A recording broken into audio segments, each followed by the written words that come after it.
Mr. Secretary, welcome. And let me first begin by thanking you for your assistance to expediting the release of $220 million for the Washington Bridge. That is very critical to our state. It really is the linkage between one side of our capital city, Providence, and the other. Thank you very much, Mr. Secretary.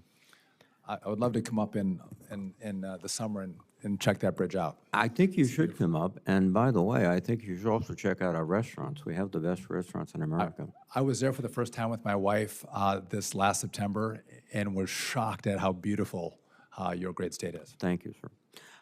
But let me pose a question that I think all of my colleagues have. That is, there's still significant amounts of DOT money that have not been released. It was properly awarded, authorized, appropriated, et cetera. Can you give us an idea of when and will all of these funds be forthcoming? Yeah, so I do think it's important to know what was left for me, and I know that all of you, when you get an announcement, you want the grant agreement so you can build a project.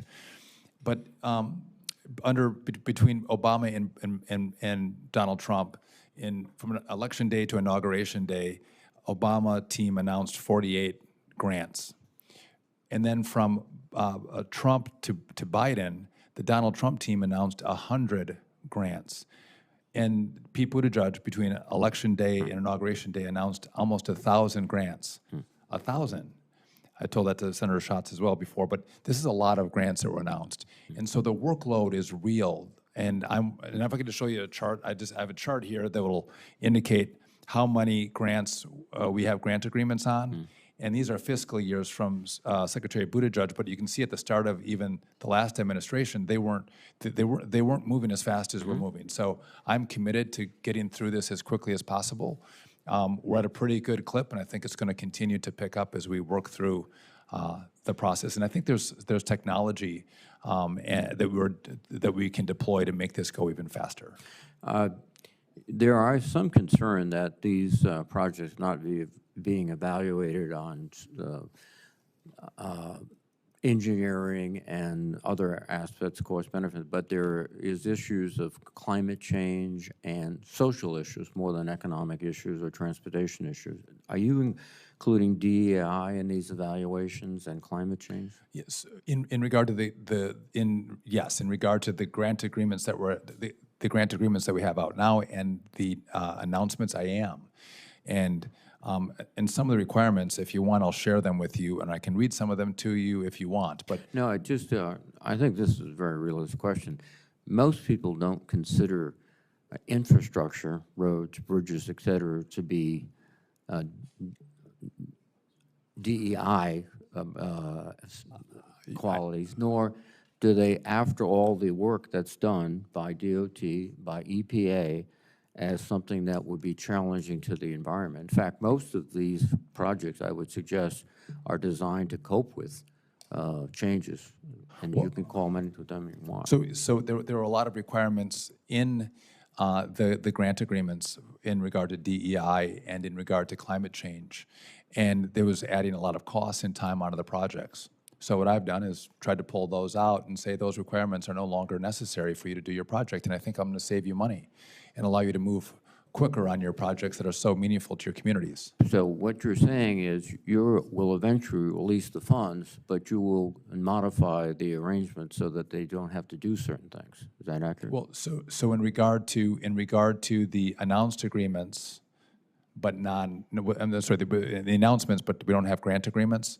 We're drafting grant agreements that don't include these issues. But you're committed to fulfilling the grant.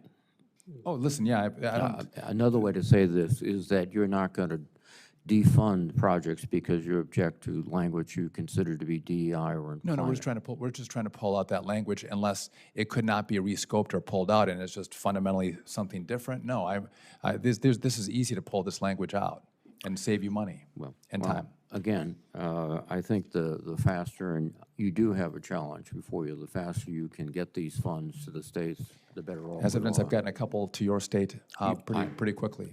And you have my thanks for that. My time is dwindling to seconds, but look forward to working with you, Mr. Thank you. You as well. Thank you, Senator. Senator Britt. Thank you, Madam Chair. One of my very top priorities is Alabama's I-10 Mobile Bay River Bridge project. It's a significant investment, and it is critical to helping the state bring this to fruition, to be able to partner, obviously, with the federal government. As you know, the Mobile River Bridge is a critical piece of transportation infrastructure, not just for the state of Alabama, not just for the region, but literally the entire nation. I mean, it connects from California to Florida. You can't get there without coming right across this bridge. And so whether it is moving people or moving commerce, it is a primary transportation artery that we must take a look at, and we've got to upgrade. So obviously we've made a lot of progress in this area. But the one thing that we are waiting on is the TIFIA loan for the project. And I want to stress how absolutely important that is to completing this project. And would love to ask you for your commitment to, expeditiously taking a look and reviewing ALDOT's application so that we can get this moving, because the longer that this goes on, the more it costs, and then obviously the more challenges that we have from both a safety and a commerce perspective. Time is money. So and by the way, that's a great program. I'll look and see what the status is, what the status is, and I'll get back to you as quickly as possible. And when you'll commit to taking a look at it and looking Yes. at the overarching impact and the need for it in order to carry this to fruition. 100%. I'd say these are the kind of projects that also the president cares about. The Yes. big, beautiful roads and bridges that connect Absolutely. our country and move products, the important infrastructure. Absolutely. And on that too, I mean, it is a vital financing tool, so we're going to have it. You're going to be meeting with ALDOT later this year, and so I'd love to follow up with you additionally after this on that as well. I also want to mention the CRISI grant, which I understand is now in its final review. The grant will provide the essential infrastructure improvements. It's going to allow the freight rail to continue to meet the growing demands of the Mobile port. So the Mobile port has been the fastest growing port the last 6 years in a row. I think this is an excellent opportunity to see how when we utilize all forms of transportation, land and rail and sea and air, we've got an airport project that we're doing there that is going to be transformative. I know you have a lot of things on your plate, but as you are moving across the country, I think this is an excellent example of how transportation can come together for the greater good, not just for the region, but the nation. And I'd love an opportunity to visit that with you. I would welcome that. Excellent.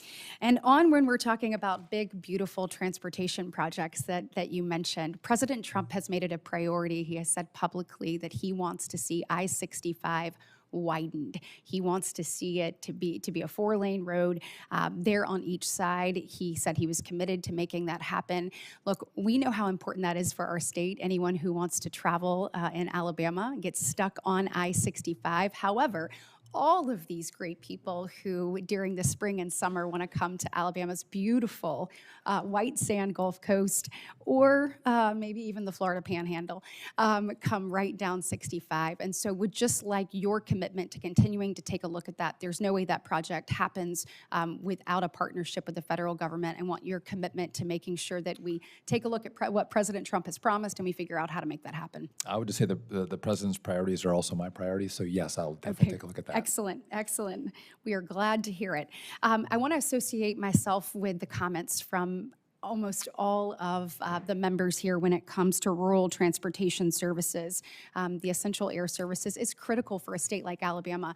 We have 55 out of 67 our counties are rural in nature. Making sure that they're connected and vibrant and have the ability to move across places is important. I mean, Alabama is home to many small airports, and they truly play a vital role in those areas being able to continue to grow and thrive. And so in the broader context of FAA modernization, how are you going to ensure that these rural areas are included in the efforts that you have, and how do they continue to have access to both safe and reliable air transportation? So just, I also had a district that was very rural in northern Wisconsin. I understand rural America. We're a little colder than you are in Alabama. Just a little up bit. north.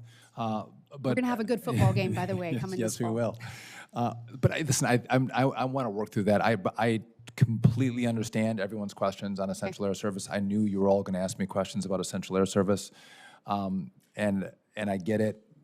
If you give me some space to work through what I think we can do, I will partner with all of you, and we're going to figure out a pathway forward. Well, thank you for your service. My time is up, but I also want to say thank you for putting family first. Your example with your family, obviously having my daughter here, though, just shows that that's the most important thing as we serve this nation and try to leave it better for the next generation. So thank you. Thank you for your example, Senator.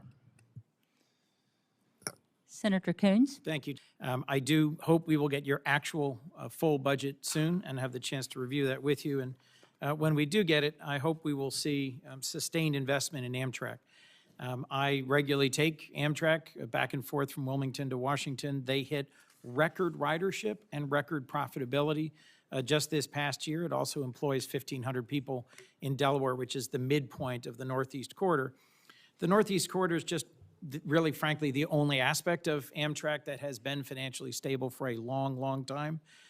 So if the NEC experiences cuts or some attempt at privatization or a sharp change in direction, the impact will really harm the mostly heartland states and rural part of Amtrak's national network. Elon Musk has called for privatizing Amtrak. It's made steady, positive progress in recent years. I'd be interested in whether you'd commit to us to maintaining strong investments in Amtrak when we finally receive your full budget. So, listen, I take Amtrak as well. I ride the Northeast Corridor. I will tell you this, do I think we could do better? Yes. Could we be better? Yes, I think we could be better. It's faster than driving through the traffic. When you're going up north, I've experienced that more recently. So again, I would love us to think through together, how can we make this better? How can we make it faster? I mean, the rest of the world has high-speed rail. Why can't we think through a different way to do it? So I'm committed to the idea that we want to be able to move people along the Northeast Corridor. We don't have enough room for people to all take cars, so let's figure out a better way to do it. So yeah, I'm committed to the idea that we're gonna have great rail transportation. We have Amtrak now. Could there be ways that we could allow for other competition with Amtrak on the rails? Possibly. But this is in your control. So I'm not trying to kill it. I'm trying to go, how can we make it better? Thank you. These are complex questions. Very complex. Consultation with this committee will help sustain our national rail network. Shipbuilding is an area where I suspect we have strong agreement. I recently visited Philly's Hanwha Shipyard, as did you. Senator McCormick and I have talked regularly about this. My community is just 20 to 30 minutes from that shipyard, and we'd like to contribute. Some of the folks who will work at the expanded Hanwha Shipyard, just if you would briefly speak to DOT's plans to invest in and reinvigorate our nation's shipyards. This is one that is right on the edge of being able to come into the family of naval shipyards. Yeah, I love the president's vision. I couldn't share it. I think most people would agree that the vision of building ships again in America is important. Working through the components of how we fund it, how we are able to give a shot in the arm to the industry, because it's going to need support. And thinking through how we do that is what's happening right now. I think all of us working together is going to be what's necessary to revitalize these ports. But again, you look around the country and you see how we used to be a powerhouse, and they've just, many of them have been mothballed. Again, it's going to be a bipartisan effort for all of us. This is one that's back in production thanks to DOT, and I know Senator Collins has expressed a very strong interest in it. A number of members have maritime academies in their home states and would like to see this shipyard also become productive. I look forward to working with you on that. You as well. In the last 2 minutes, if I could, just a theme across a number of questions. You've frozen 3,000 federal grants for review and have released several hundred. Just to compare, there was a bipartisan effort at infrastructure investment under the last administration, and that produced a lot of new programs, more than 40 new programs, more than $300 billion in funding. The DOT under the previous administration signed grant agreements for more than 3,300 projects. And under the first Trump administration, because there wasn't a bipartisan commitment to dramatic increases in infrastructure, just 900. So to say that they hadn't managed to execute enough agreements, and that's why you've got such a backlog. Biden's DOT increased its pace of grant agreement execution from 330 in its first year to 1,500 its last year. There's a reason that there was a dramatic increase in the volume of grant agreements. It's because we came together in a bipartisan way to significantly increase our infrastructure investment. To me, the grants that are being reviewed that were appropriated and authorized by Congress ought to be moving more quickly than they are, and I hope you will speed up that process going forward. So just to be, I haven't frozen anything. So if you have a grant agreement, that money is flowing. That has not been stopped.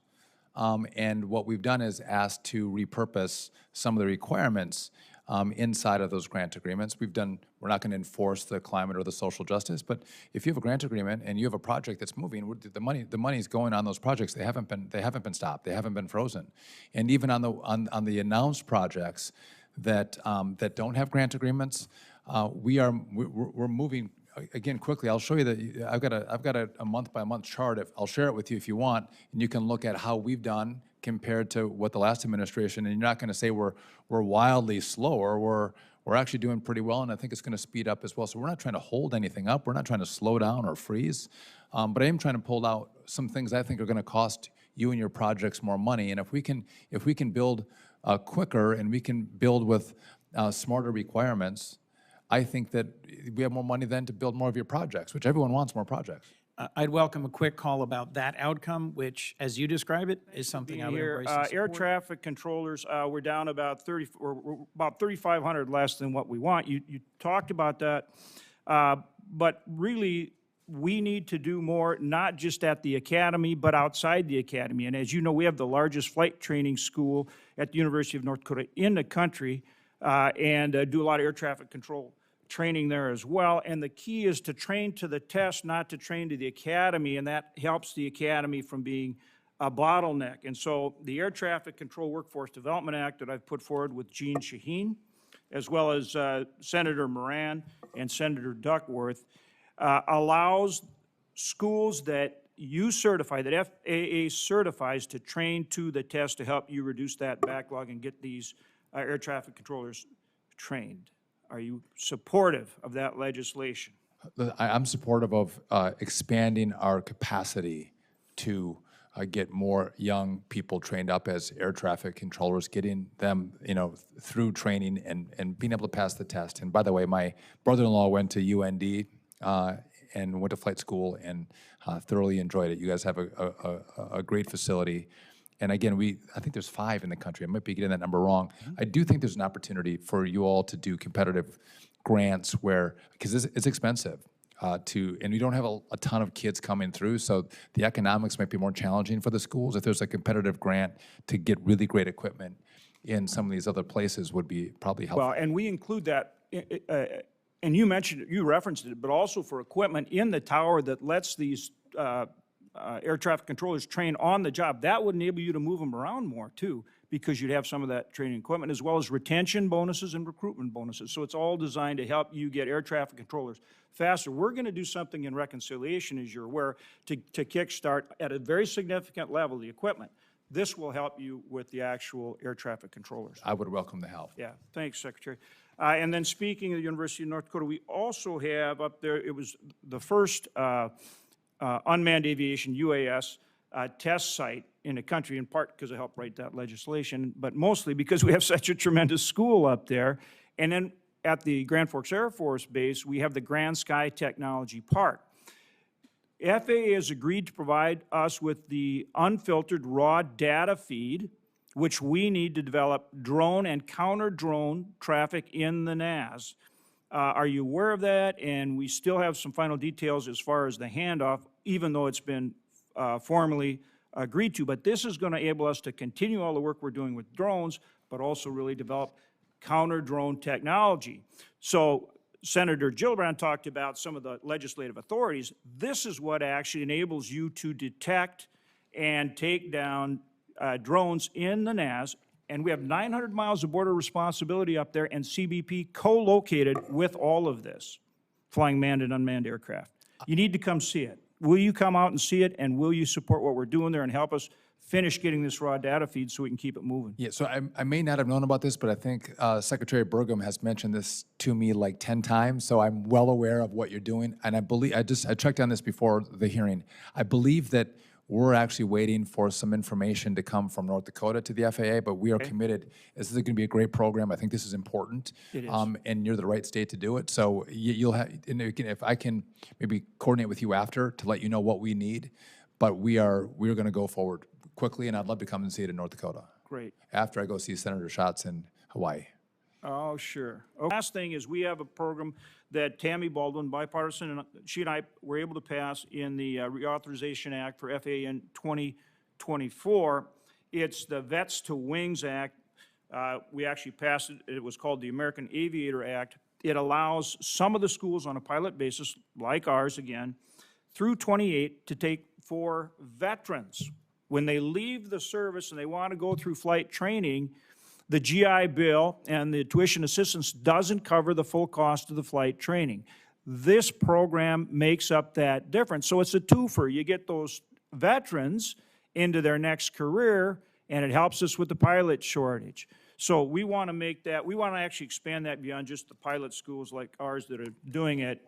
Again, it's authorized through 28, but it's something we want to work on as a permanent program to help our great vets. So would like your input, help, and support on that. Yeah, I would love to work with you and learn more about the program. Okay. Again, thanks for the way you've grabbed this task with both hands, and you're going at it the right way, and your ability to communicate is tremendous, and it's very helpful in terms of getting this huge, and very important project done. So thank you for that. Thank you, Senator.